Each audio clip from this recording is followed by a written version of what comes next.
বাংলায় একটা প্রবাদ বাক্য আছে, মোল্লার দ্বারা সেন্নি খাইলা মোল্লারে চিল্লানা। কেন বারবার ইসলামী আন্দোলনের সাথে বৈষম্য করা হবে?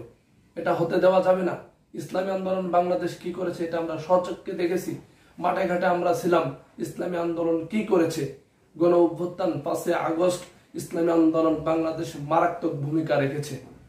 আরো অনেক দল ছিল বাংলাদেশের মধ্যে, তাদের দলীয় ব্যানারে তারা কখনো মিছিল মিটিং করে নাই, যেটা ইসলামী আন্দোলন বাংলাদেশ করিয়ে দেখিয়েছেন। কেন ইসলামী আন্দোলন বাংলাদেশের সাথে বৈষম্য করা হবে? কেন বারবার ইসলামী আন্দোলন বৈষম্যের শিকার হবে? আজকে ইসলামী আন্দোলন কি করেছে? প্রতিটা সেক্টরে প্রতিটা ক্ষেত্রে ওলামা একরাম যে ভূমিকা রেখেছে, অন্য কোনো দল মত রাখেন নাই। আপনারা কি দেখেন নাই সমন্বয়করা কি বলেছে? চরমোনাই হুজুর আমাদেরকে সাহস জুগিয়েছে, তিনি যখন ডাক দিয়েছে আমরা ছাত্র জনতা মাঠে ঘাটে ঝাঁপিয়ে নেমেছি। আপনারা কি দেখেন নাই? এই কথা কি সমন্বয়করা বলে নাই? অবশ্যই বলেছে। শুধু নেতা নয়, নীতির পরিবর্তন চাই। পীর সাহেব চরমোনাই সারা বাংলায় শুনতে পাই, পীর সাহেব চরমোনাই।